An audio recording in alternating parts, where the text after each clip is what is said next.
Hello and welcome back to Tech Talk. I'm your host, Kelly Tracy, and today I have a very special guest. He was previously the VP of Sales and Customer Experience at Brookfield Residential. He retired in 2025, and now he's started his own mindset and wellness company, and he's also the grandpa to my child, Rocky Trachy. Yay!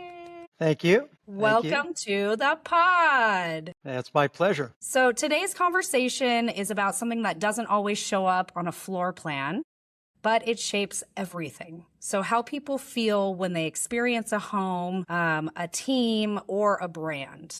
So Rocky just completed year one of his new business called Amazing Days, where he helps businesses drive confidence and create more fulfilling lives, both at work and beyond. Awesome. Thank you so much for joining me, Rocky. This is my father-in-law. He is such a joy, and it is so exciting for me to be able to interview him on behalf of Focus 360. So let's dive in. My pleasure to be here, Kelly. Thanks for inviting me. Appreciate it. Of course. I'm sure that all the viewers are so excited that Rocky Trachy is going to be on LinkedIn, because Lord knows you haven't updated your LinkedIn in years. 20 years. 20 years. Okay, so Rocky, you've spent years shaping how teams think about customer experience. So what first made you realize that this was the real differentiator? Well, of course, delivering an excellent customer experience is a benefit for the customer. You know, it's a smoother transaction for them and less hassle. But there's many benefits for the company, because when you deliver an excellent customer experience, you are creating promoters and raving fans who will give favorable reviews and recommendations to others who may be in the market for buying a new home. And the benefits to the company are saving hundreds of thousands of dollars in marketing and advertising expenses because you're getting that third-party endorsement. And the other thing is, for the team members who work for a company who's focused on customer experience, they also get a benefit, because it's much more fun to go to work every day when you know that you have policies and procedures in order to deliver that great experience, and you're not really going to have to be fighting those battles with customers over so many things that can go wrong in a 6-month or 8-month transaction. And one of the easiest customers to work with is that customer who was referred by a third party that had a great experience, because they come into the relationship and they already have a certain level of trust.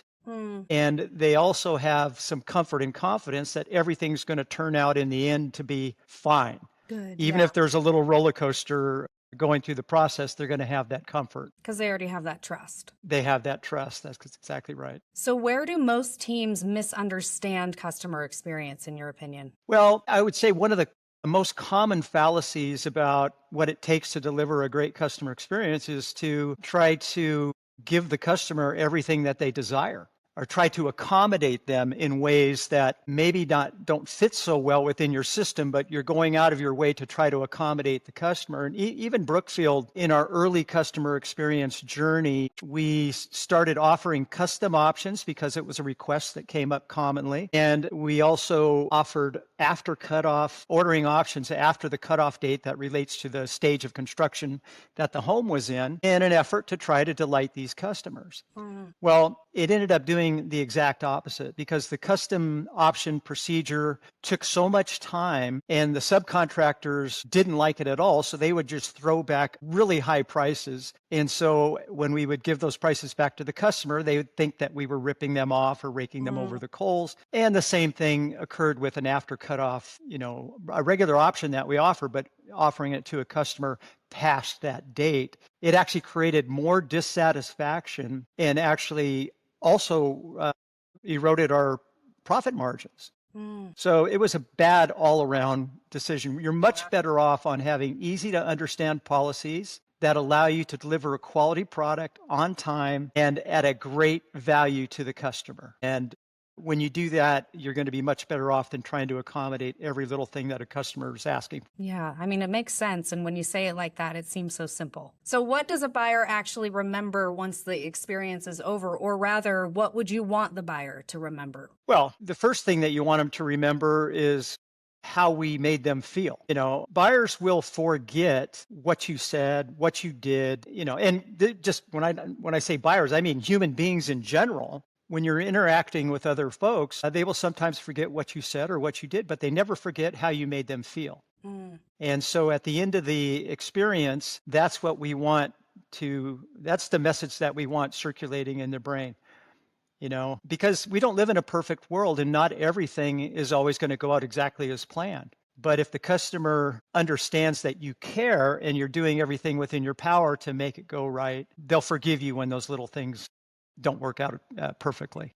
I mean, it makes sense. So what's the difference between a good experience and one that people will talk about later? Well, the excellent experience, unless you want definitely just a good experience, but Oh, you're let right. me give you a You're right. okay. An excellent An experience. excellent experience creates what we call promoters and raving fans.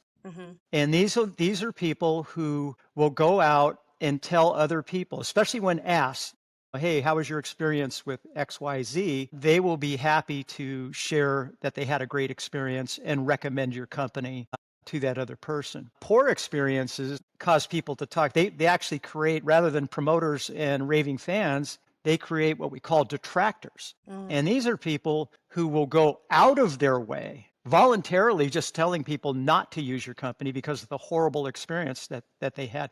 And they'll actually tell more people not to use your company than the raving fans will to tell folks to use your company. So you definitely want to avoid the latter. And you do that by beginning with the end in mind. It's one of the 7 habits of highly effective people. And that end that you're visualizing is at the close of escrow and 30 days after someone's lived in the home, or 6 months or a year after they've lived in the home. These are folks that feel compelled to give recommendations without any reservations. We all get recommendations. We ask a friend who just had something done on their home, and you might say, hey, how did you like using that company? And they may say something like, well, everything turned out okay. I guess I'm happy with but I felt like I had to co-manage the process, or I felt like I never knew what was going on.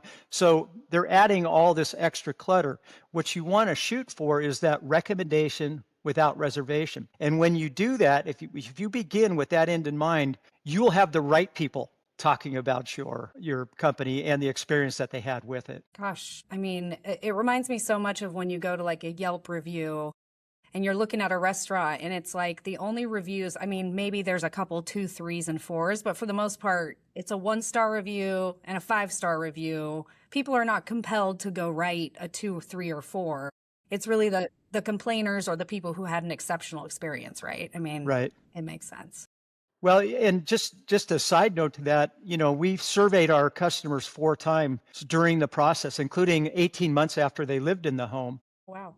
And what you're saying is exactly spot on, because the raving fans would respond to surveys and the people that were really upset would respond to surveys. And then you'd get a mix. And whenever we had a low survey response, it was usually those people that were satisfied. They were happy with it, but they weren't on that extreme edge of being happy, and they weren't dissatisfied enough to fill out a survey. Yeah. I mean, yep, that follows human behavior, right? Right, right. So talking about human behavior instead of, I mean, not that strategy isn't important, but I think human behavior is such an important part of what you talk about with Amazing Days.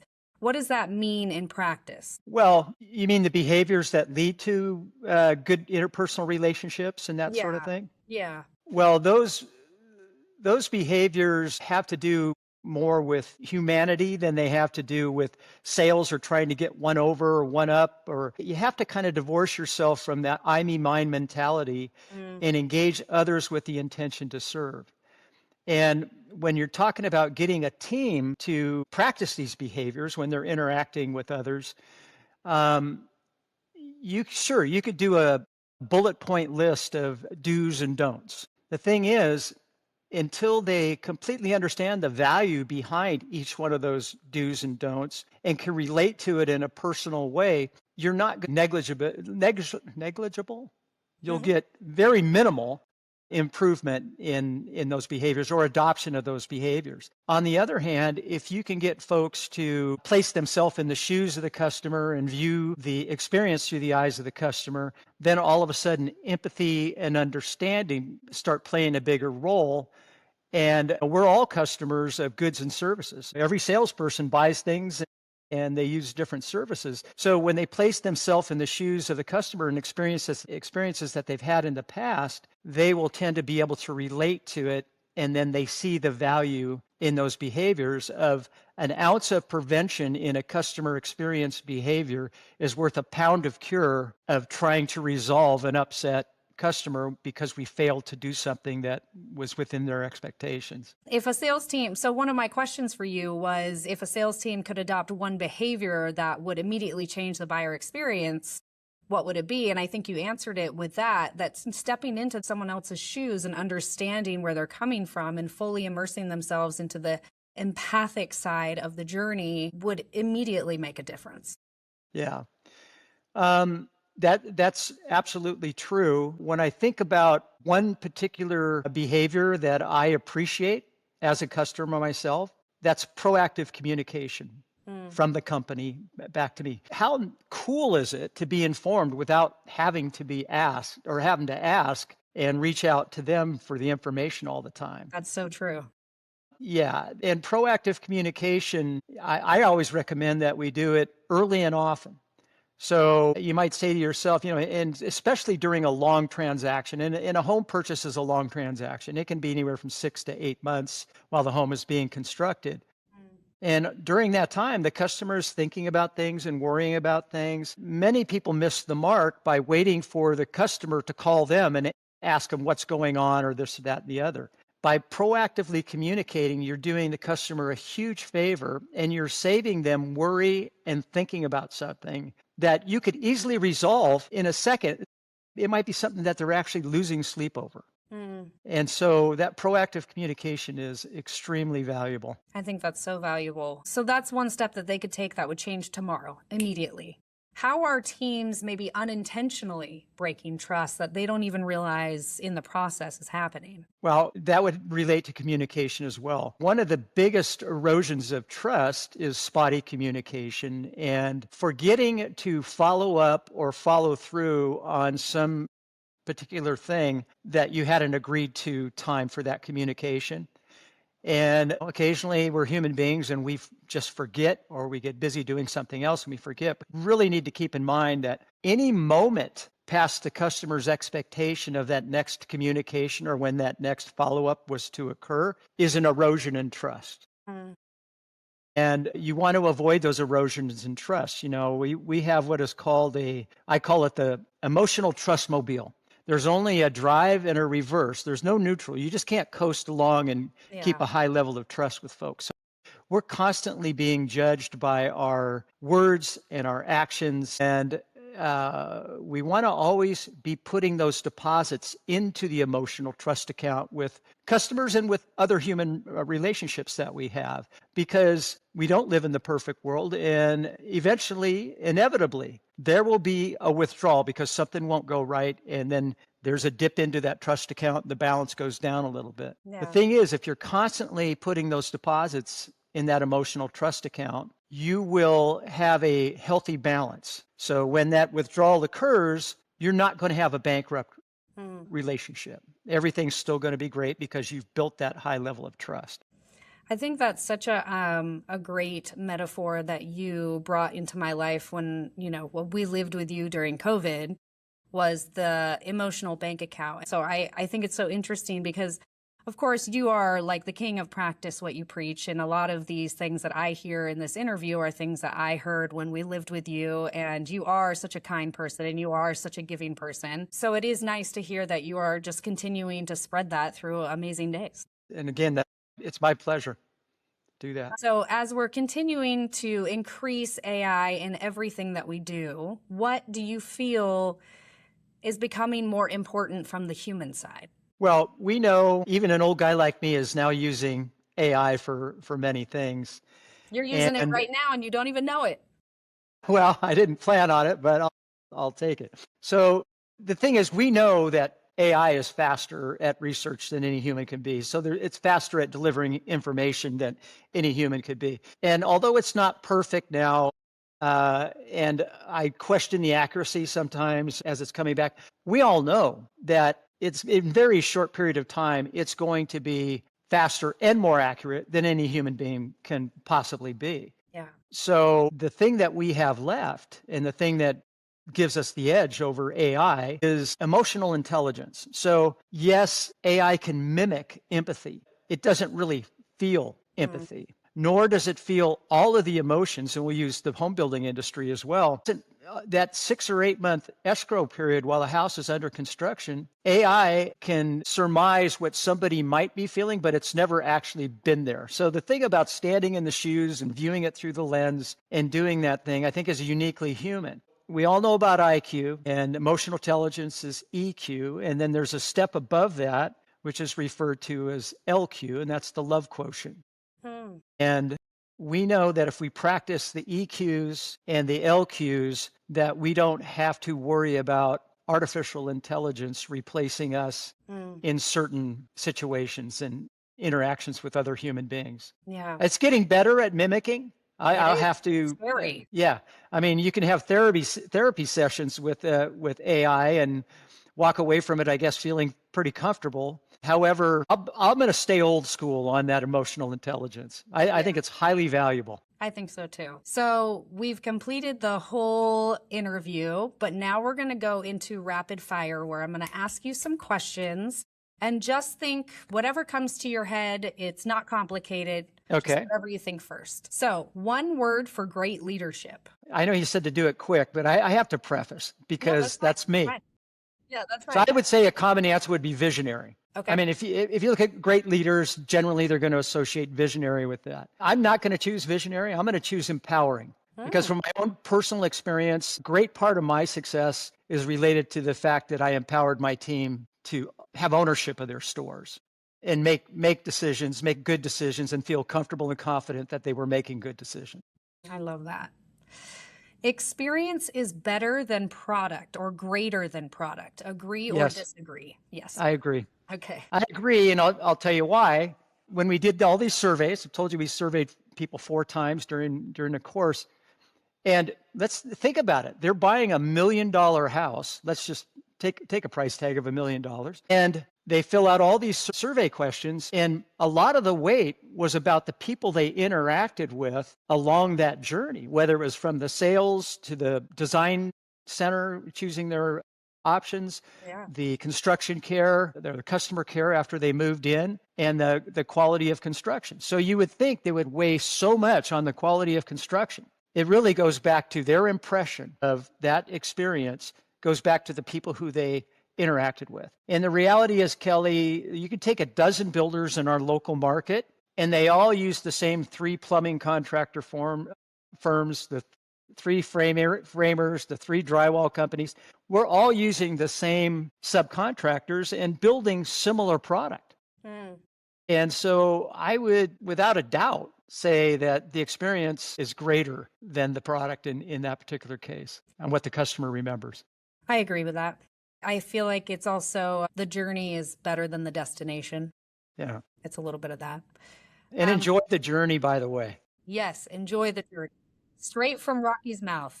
I'm gonna go off on a tangent because I'm passionate about it. But there's so many people that put off happiness until this happens or that happens. I'll be happy if and I'll be happy when. And really the secret to having that joy in your life and a high sense of well-being is enjoying the journey. Yeah, I agree. I think that we all do that. I certainly do that, especially with my little baby. I mean, gosh, every minute is changing all the time. So I feel like I'm like, time, stop moving.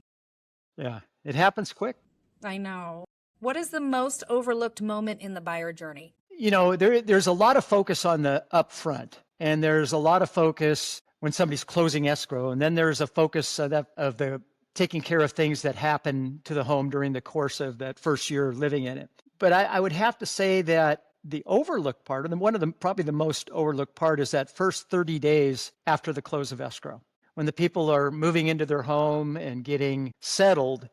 And the history has been, you know, in the olden days, sales couldn't wait to be done with the customers, and they could then hand it over to customer care. And customer care couldn't wait for a year, so they could hand it over to long-term warranty. Everybody wanted to just offload the customer as soon as possible instead of developing this relationship with the customer. So the customer, we did something called a post-close cuddle, where we would have the sales team come out and visit the customer after they had moved in, 2 to 3 weeks after they'd closed escrow. And it was a delight to the customer because they had assumed, hey, I've closed escrow, they've got my money. What is sales going to care about me? It was nice dealing with them, and when you show up knocking on the door and saying, is there anything I can help you with? How are you settling in? And you're becoming that proactive resource to help them out. I think a lot of companies miss the mark on that. I'm so glad that we were able to adopt that. And it's not always easy. It's not always easy. And we had to get the right mindset with the sales team to do that because they already have their plate full with their current escrows and things that are going on and the sales that they're having, the sales release and preparing for it and all of those types of things. So reaching out to somebody who's already technically off their plate. Yeah, right. And then maybe when you say, can I help you with something? And they say, yeah, can you do this for me? Or can you do that for me? However, they've seen the benefit of that in repeat and referral customers. Because when you do an extraordinary touch point, like an after close visit to someone's home, it is unexpected and it's delightful and it is something that they remember. So when their friends say, how do you like your Brookfield? Oh, I love it. The team was so amazing. You know what they did? They came out 3 weeks after we closed and asked if they could help with anything. I mean, that is kind of the word on the street about Brookfield, buying a Brookfield house. Yeah. Well, and it shows that you care, and there's an old adage that people don't care how much you know until they know how much you care. And when people know how much you care, they do forgive you if something doesn't go perfectly because they know that you did everything in your power to try to make everything go. What builds trust fastest? What builds trust fastest? I keep going back to communication because it's just so important. But this is part of communication. It's listening. So one of the, I'm not giving a plug for my company, but one of the things that I teach is level 4 listening. And it's not just listening to the person who's speaking, it's actually listening into what they are feeling while they are speaking. And it's stepping into their shoes, viewing the issue, whatever you're talking about, through their lens. And it's so rare that people get this from other people. And as human beings, we have a universal need to feel heard and felt, but it rarely happens in daily communications. And that's why when people are upset about something, they will continue to repeat themselves and say what they just told you. And when they do that, that should give you a hint that I'm not giving enough cues that they believe that I feel and understand what they're saying. They don't feel heard. They don't feel heard or felt. So when you can listen closely to how they're feeling and repeat back to them, gosh, you summarize what they told you, and then you add the emotion that they may have been feeling. Gosh, when this happened or that happened, that must have made you feel disrespected or unappreciated. And all of a sudden you'll see an instantaneous release of pressure. Yep. The wall. And they're relieved.